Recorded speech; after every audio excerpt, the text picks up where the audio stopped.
Nessa manhã eu queria continuar uma conversa da semana passada, que eu acredito que é uma conversa boa.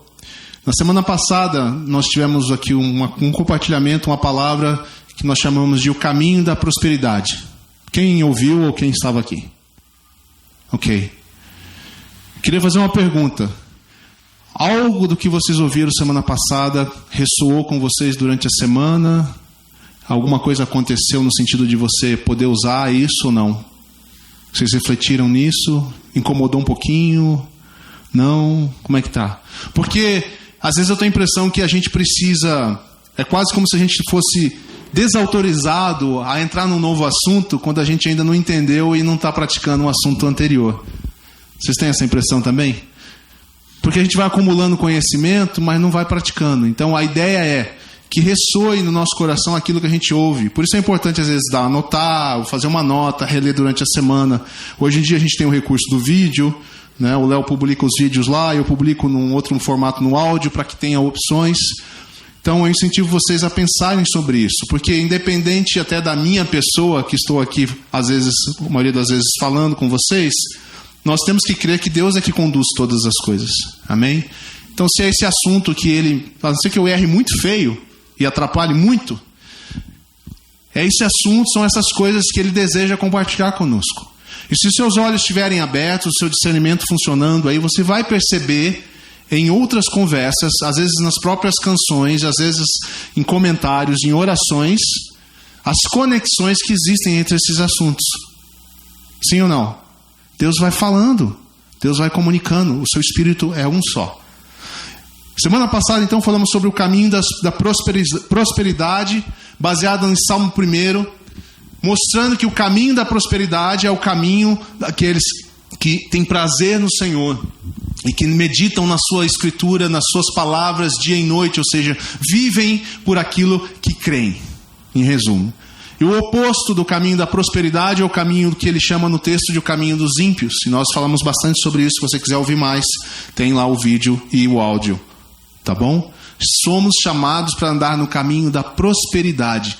E a prosperidade segundo as Escrituras, não a prosperidade segundo o mundo, não a prosperidade segundo a sociedade, sobre a maneira dos ímpios entenderem prosperidade. Mas a prosperidade que Deus quer para nós é a prosperidade que nos coloca no seu caminho, no caminho dele, que faz prosperar em primeiro lugar a nossa alma, o nosso espírito, aquele que estava morto e que é vivificado pelo Espírito de Deus.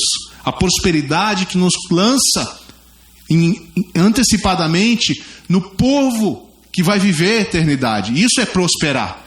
Prosperar não é prosperar nesse mundo natural. Embora você possa prosperar, e nada contra isso, Deus conduz a sua vida, mas é onde está o seu coração, é onde está o seu ouvido, os seus olhos, o que é que te dirige, o que é que te motiva, o que é que te gera ambição, onde está a sua ganância, né? A nossa necessidade de ver e ter coisas, é isso que conta. Mas na base de tudo isso, nós temos que ter a visão de que nós somos cidadãos de um reino eterno. Nós iremos prosperar. A árvore plantada junto ao ribeiro vai florescer. E as suas folhas jamais ou nunca murcharão. Nunca é muita coisa, gente. Você já viu aquela piada que fala, nunca diga nunca? Porque você não pode garantir nada? Aqui há uma garantia. Nunca murcharão. Não importam as circunstâncias, não importa o vento, não importa o que acontecer. Árvore plantada junto ao ribeiro. Muito bem, seguimos então hoje. Hoje eu queria conversar com vocês sobre o que eu estou chamando de o caminho da consolação. Nós vamos olhar aqui um texto interessante. Semana passada eu tive uma conversa informal aqui com algumas pessoas. A gente estava conversando sobre a letra dessa música que a gente cantou hoje, é Ele, né? Porque algumas canções às vezes trazem contextos bíblicos e textos bíblicos e nem todo mundo tem o mesmo entendimento do que ele está querendo dizer, às vezes de onde saiu esse texto. E essa música é Ele, ela é uma música que dá para chamar assim, a música do João Batista, né? Ela é muito focada na perspectiva do João Batista, trazendo isso para a nossa vida. E eu tenho visto que tem um grande valor nessa reflexão. E na sequência do que eu acredito que Deus foi colocando no meu coração, nós vamos falar sobre mais um caminho na próxima semana, mas hoje o caminho da consolação. Vamos ler juntos aqui então o capítulo 3 de Lucas, onde nós encontramos referência exatamente à parte dessa canção e aquilo que talvez no final você vai entender melhor, vou deixar como surpresa, por que eu chamei de o caminho da consolação. O texto, em Lucas 3, deixa eu ver aqui o versículo. Vamos começar da segunda parte do versículo, da segunda parte do versículo 2, que diz assim: naquele ano, veio uma mensagem de Deus a João, filho de Zacarias, que vivia no deserto. João percorreu os arredores do rio Jordão, pregando o batismo como sinal de arrependimento para perdão dos pecados.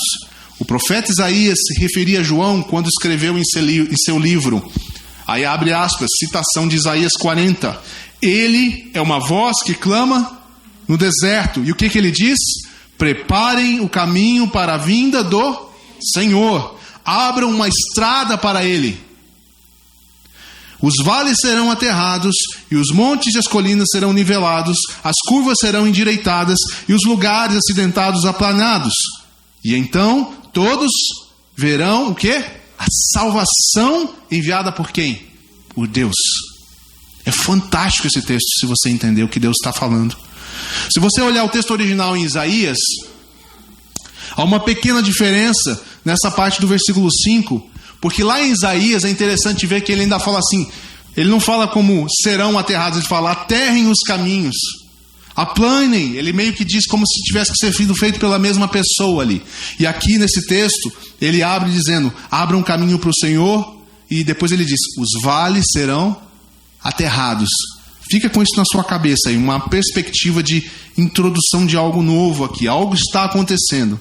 Obviamente nós podemos entender que há uma profecia se cumprindo. Aqui em Lucas acaba sendo detalhista no jeitão dele, ele fala assim, ele vai explicar, Lucas gosta de explicar, né? Né, Lucas? Você gosta de explicar?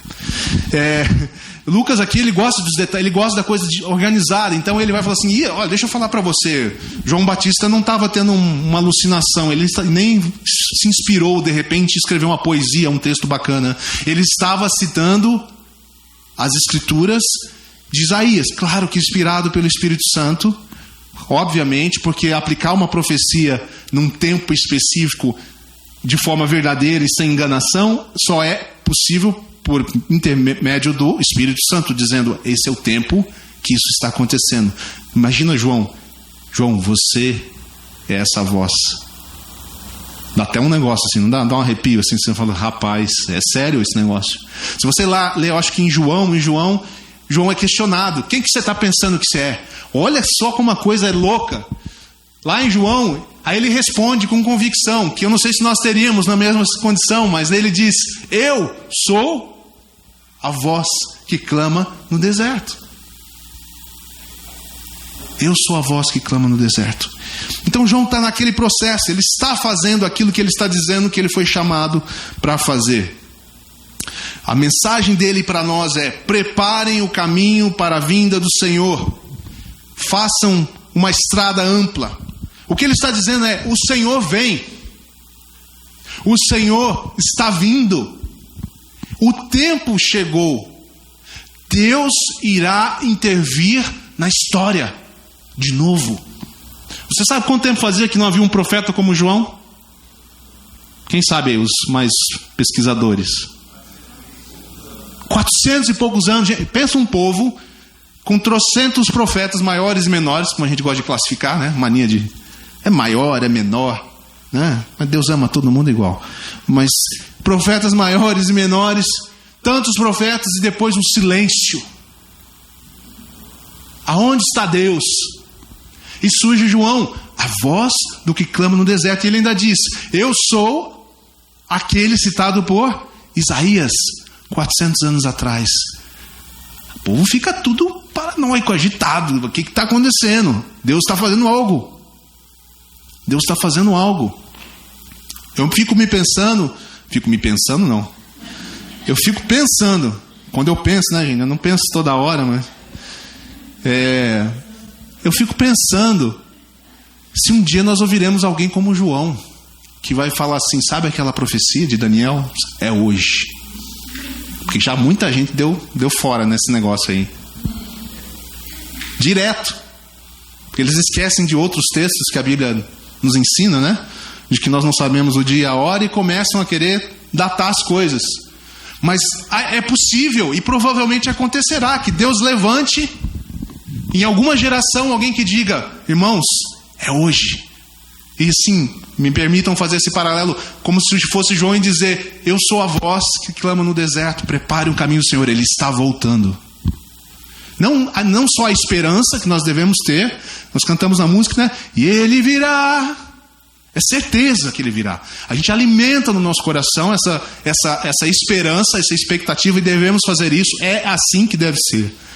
Mas a gente fala isso com esperança, não tem o dia. Imagina alguém dizer: eu sou a voz, o Senhor está para chegar. Deixa eu trazer para você algumas coisas interessantes sobre esses textos paralelos, só para alimentar assim a sua fé também, a sua convicção de como Deus trabalha. É interessante perceber que lá no texto de Isaías ele diz assim: prepara o caminho do Senhor. Quem é Senhor ali? No texto original do hebraico, a palavra é Yahvé. É o Senhor Todo-Poderoso, é o Deus, várias atribuições que a gente poderia dizer ali. Então, é o Senhor. Aqui, quando Lucas está escrevendo, ele usa a palavra do grego Kyrios, que é Senhor, que é a mesma palavra que os irmãos vão usar depois quando eles são perseguidos, quando eles dizem assim: por que vocês não reverenciam César? Eles dizem: porque César é o nosso imperador, mas Jesus Cristo é o nosso Kyrios. Ele é supremo, Ele está acima. Eu não tenho problema em dizer que César é imperador, mas não peça para mim que dê a ele aquilo que pertence ao Kyrios, a Yahvé, ao Senhor. Indiretamente, irmãos, se vocês se lembrarem, existem outros textos em outros lugares que vão citar, por exemplo, Isaías 11, depois você vê em casa, Jeremias 23, Ezequiel 37, que vão citar a vinda também de um Messias, um ungido.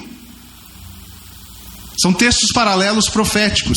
E olha que coisa muito louca. Então eles tinham tudo isso na cabeça, os judeus. Eles estão ouvindo João Batista. E João Batista começa a falar: eu sou a voz do deserto que diz: prepare o caminho do Yahvé. Esse é o texto que eles conheciam. Então Deus está vindo. E de repente chega um homem, Jesus, ele diz: e esse é o Cordeiro de Deus. Ele vai juntando tudo e as profecias acontecem de forma completa e perfeita. E em outras palavras, ali João Batista já está dizendo: eis que Deus está entre nós. O Messias ungido é o Yahvé, é Deus, é o Senhor. O Senhor está entre nós. O que mais que tem ali? Enfim, Jesus começa a ser introduzido nessa cena, não é o nosso tópico de hoje. E eu quero focar com você, como eu disse, no caminho da consolação. E o caminho da consolação, ele começa com essa frase: preparem o caminho do Senhor. O que será que João Batista quer dizer com preparar o caminho do Senhor? Preparar o caminho do Senhor, assim, sem olhar o detalhe do texto, antes mesmo disso, traz um ar, se você pensar comigo, claro, de expectativa, sim ou não? Preparem, quando você começa, preparem a festa de aniversário. Preparem o casamento. Preparem para as férias. Preparem o jantar de Thanksgiving. Não estou sugerindo nada, estou só comentando um exemplo.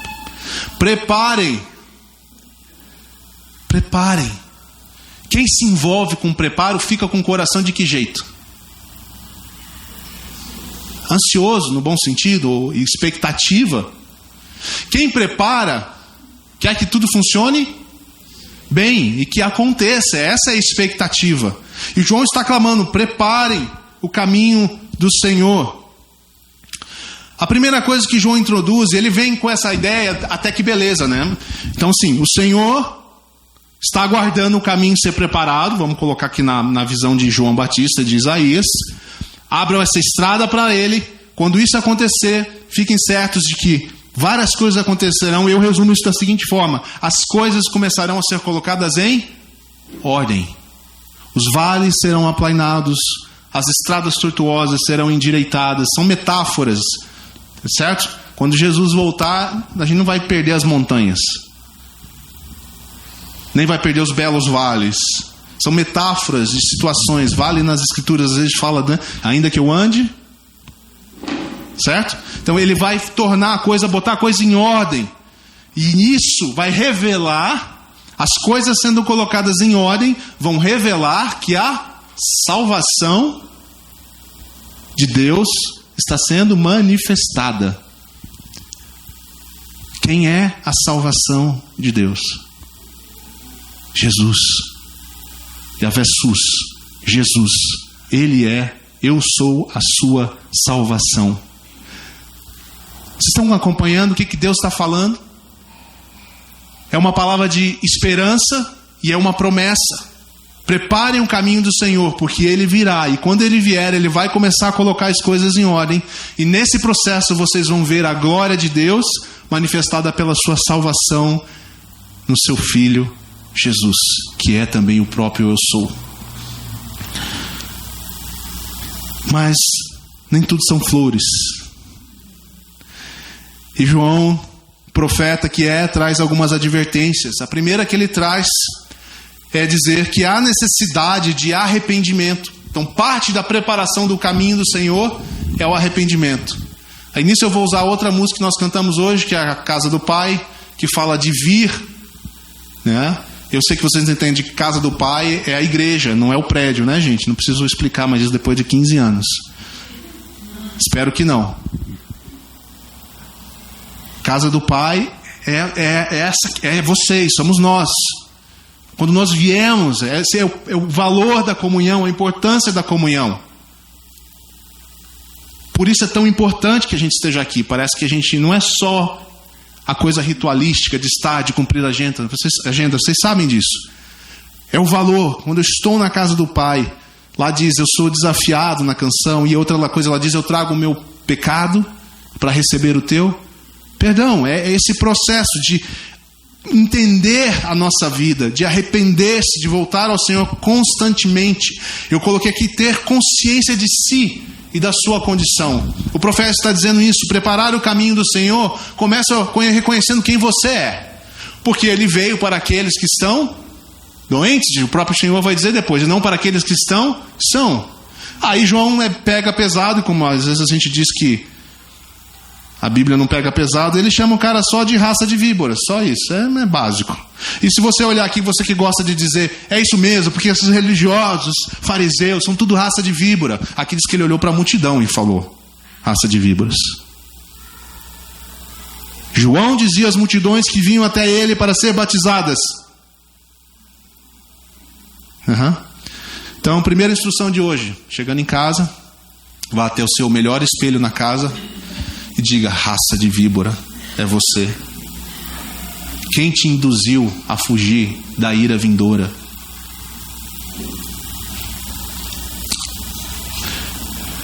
Não podemos perder jamais o temor de Deus. Volte lá no nosso caminho da prosperidade. Recusar o caminho dos ímpios. Recusar um caminho onde Deus não é o centro, onde nós não levamos a sério. João Batista vai mais fundo, ele fala, gente, não é sobre ser membro de uma igreja com CNPJ, e tem lá na lista de halls, no hall de membros, na lista de halls, no hall de membros. Isso não salva ninguém. Não é sobre ser filho de Abraão. Não é a sua garantia, ele está dizendo aqui. Deus pode levantar filhos até de pedra se Ele quiser. Não confunda a maneira como Deus trabalha na história, através de povos e pessoas, homens e mulheres, com aquilo que é a essência do que Deus está fazendo. O que João Batista está fazendo aqui nesse texto é chamar a eles, chocar eles com essa realidade, lembrar a eles. Eu vou dar um spoiler aqui que eu ia dar no final, mas vou dar um meio spoiler. O texto de Isaías, quando a profecia é dada, ele dá ao povo dizendo, olha, Deus já está finalizando de tratar com vocês, porque vocês são muito rebeldes, vocês são contrários a Deus, por natureza. E porque Ele está finalizando essa disciplina com vocês, aí Ele fala, virá o Senhor, voz do que clama no deserto. Tem um contexto ali. João Batista meio que está fazendo isso, de certa forma. Eu não sei, João Batista está dizendo, eu não sei nem qual é a sua condição. Eu quero dizer para você que Deus está vindo. E é preciso preparar o caminho.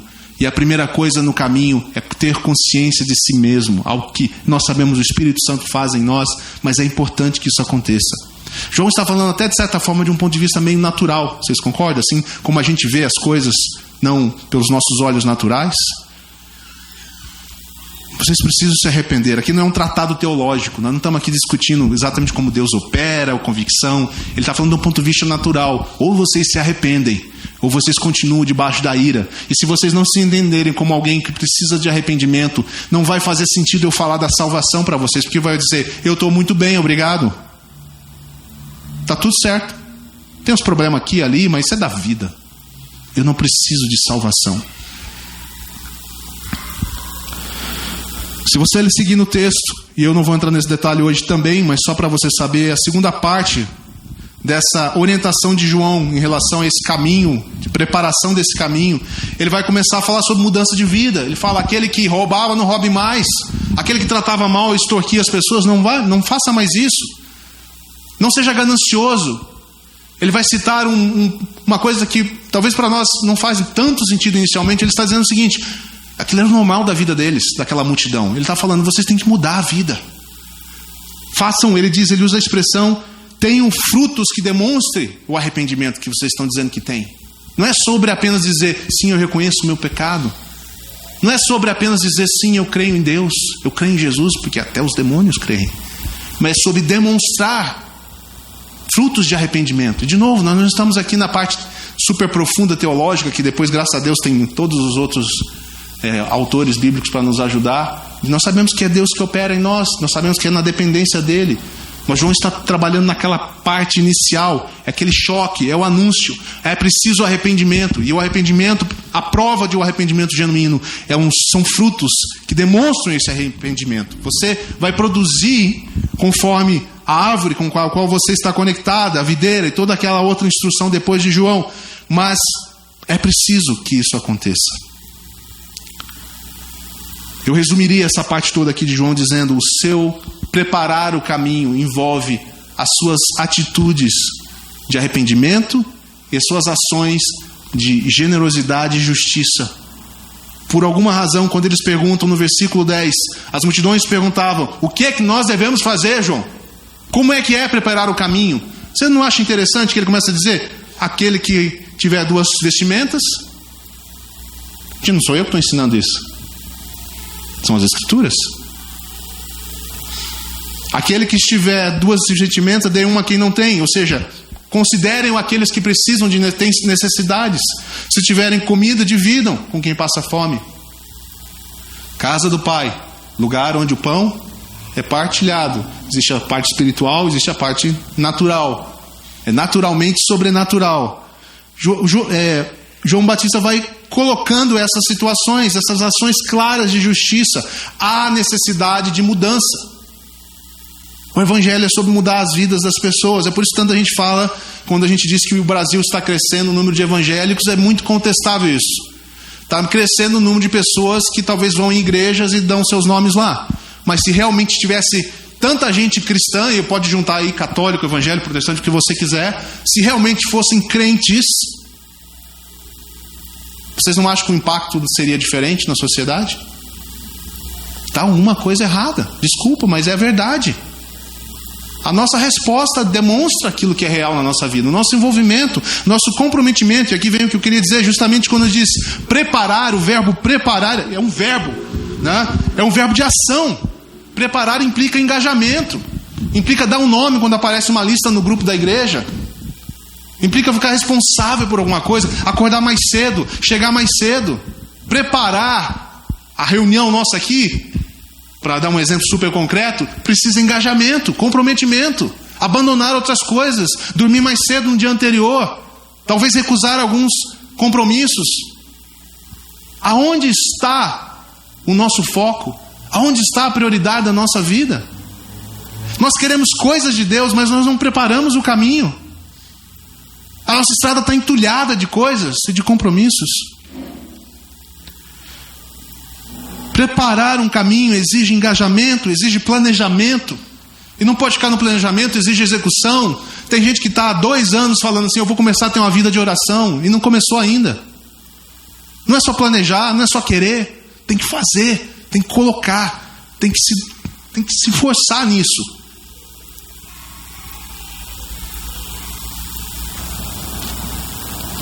É planejar, preparar algo para um fim. Qual é o fim? O Senhor. Qual é o fim? Ser bem-sucedido na vida? Não. O fim é servir aquele que eu digo que eu amo. O fim é ver o Senhor chegando na minha realidade, como Ele chegou dias depois, e João disse: eu não falei? É essa declaração baseada nas Escrituras, não numa fé qualquer, assim, do positivismo, de ter pensamento positivo, baseado nas Escrituras, de dizer na sua vida e na vida de alguém: eu vou te ajudar a preparar um caminho para o Senhor, e um dia eu sei que Ele vai responder. É por isso que a gente ora por pessoas doentes, mesmo que a gente ore por anos, e talvez a pessoa venha a falecer, nós continuamos orando. Porque juntando tudo isso aqui, as nossas folhas nunca murcham. Mesmo que pareça naturalmente. Em Cristo nós temos garantida a nossa vida eterna. Muita gente tem medo de morrer. Eu sei, eu também tenho às vezes. Mas não cabe mais em nossa vida ter esse medo. Porque nós não vamos morrer. Nós vamos passar de uma vida para outra. Porque essa é a promessa de Deus.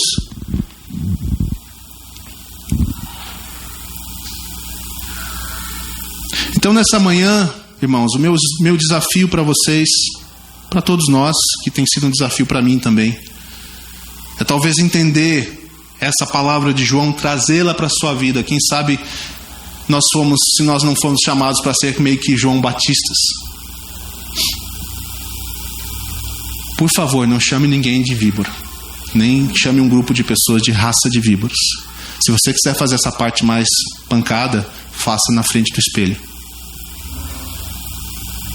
Para quem gosta de música, eu gosto muito de uma música do Michael Jackson que fala Man in the Mirror. Se você quer começar alguma coisa, comece com aquela pessoa que está na frente do espelho. Eu acho muito massa essa frase. A gente quer sempre mudar a vida dos outros. A gente quer mudar a vida do parente, do vizinho, do pai, da mãe, do filho.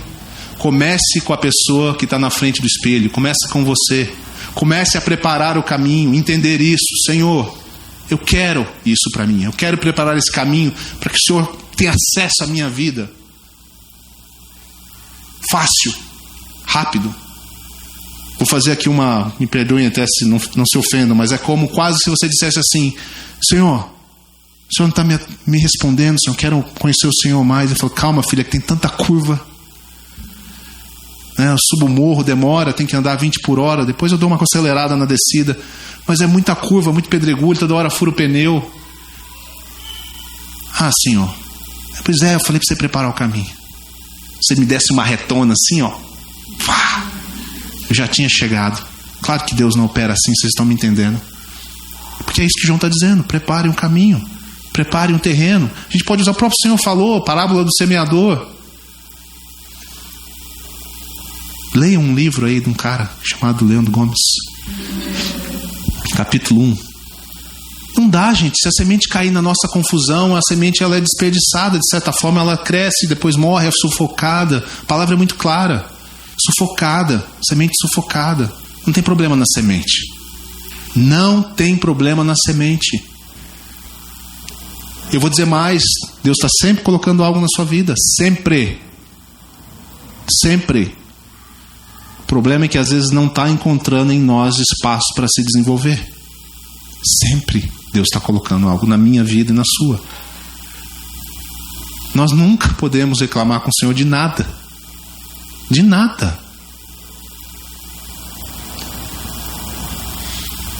Nada.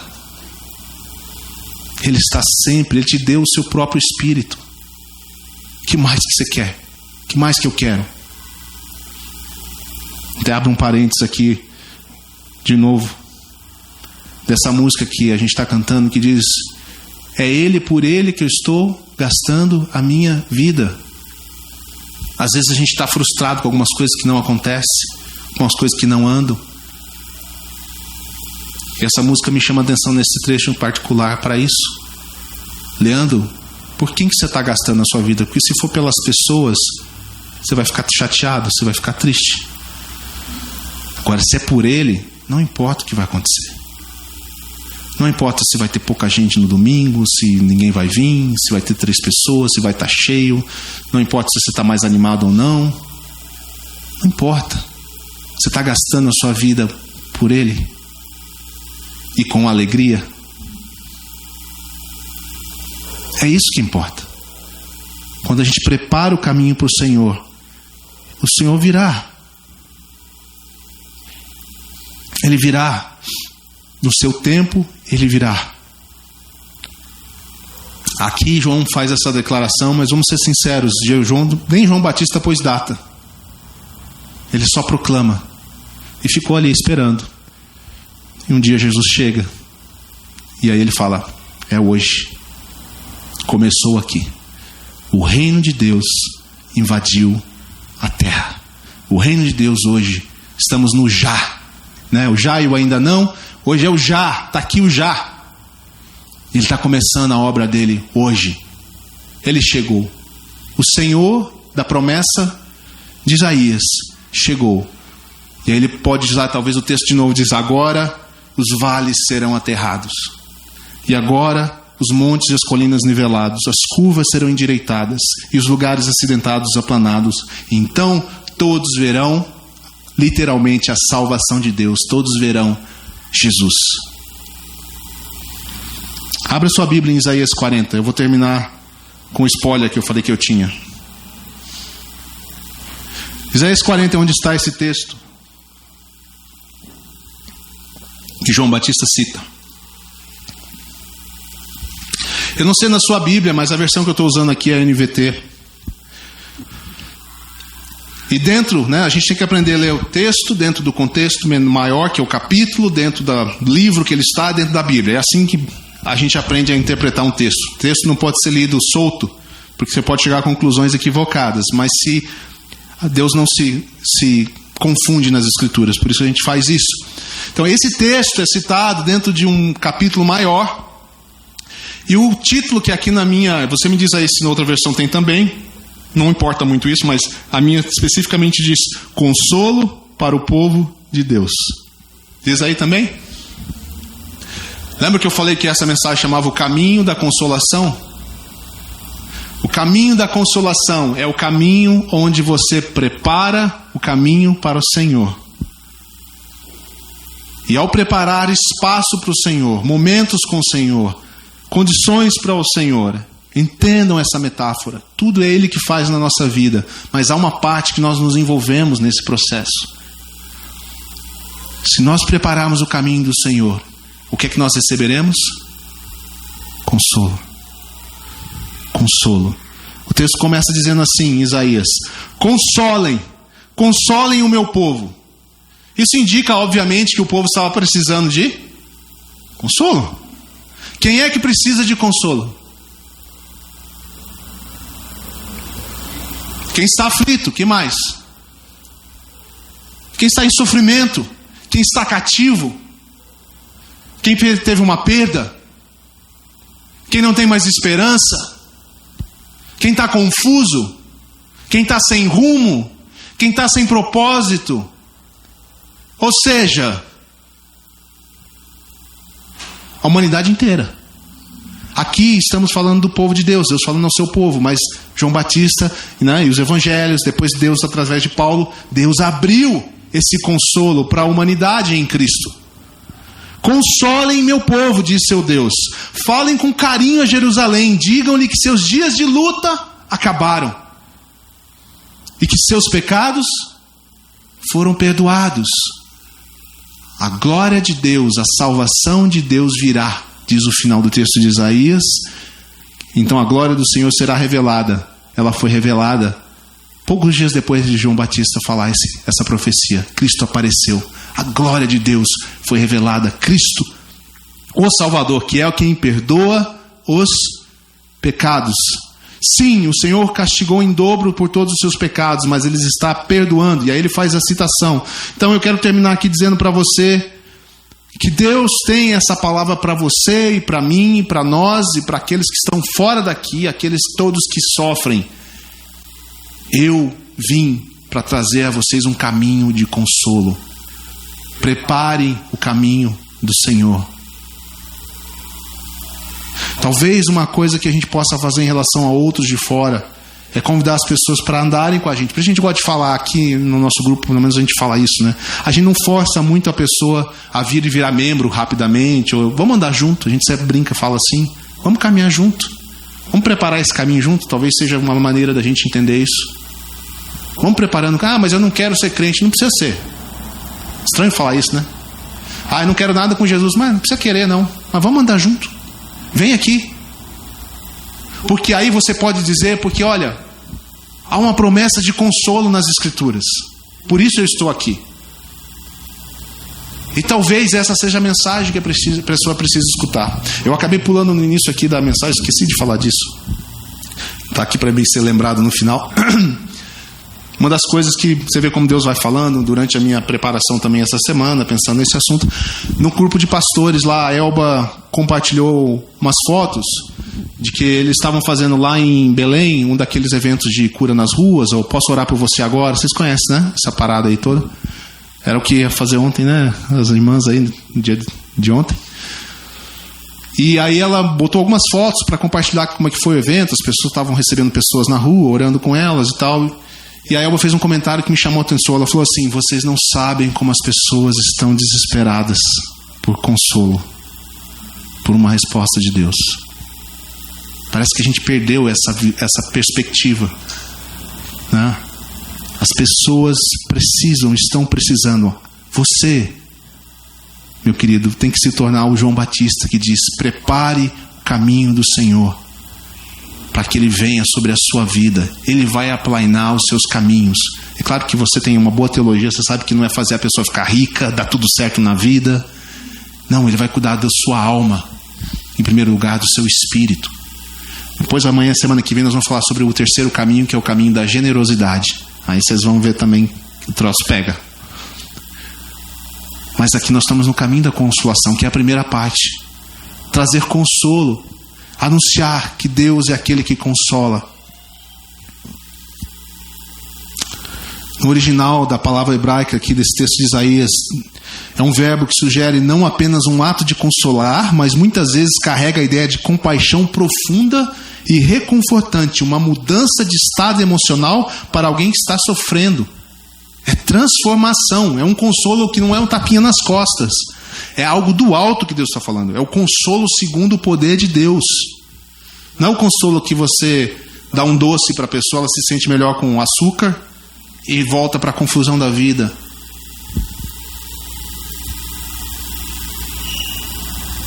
Essa paz que eu sinto em minha alma não é porque tudo me vai bem.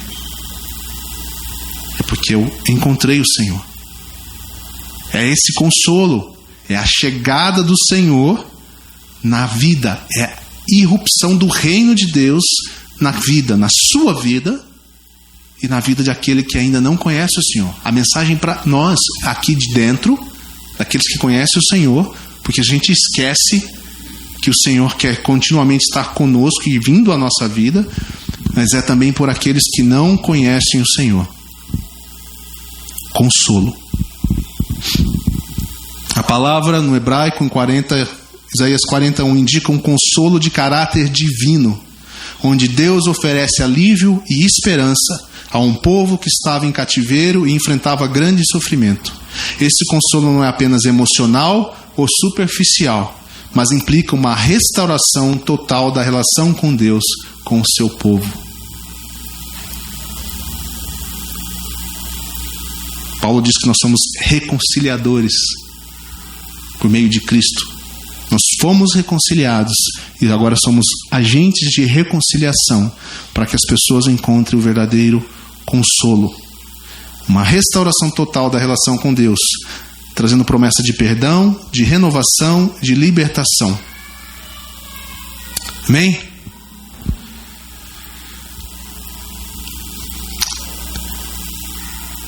Vamos orar. Acho que está bom até aqui.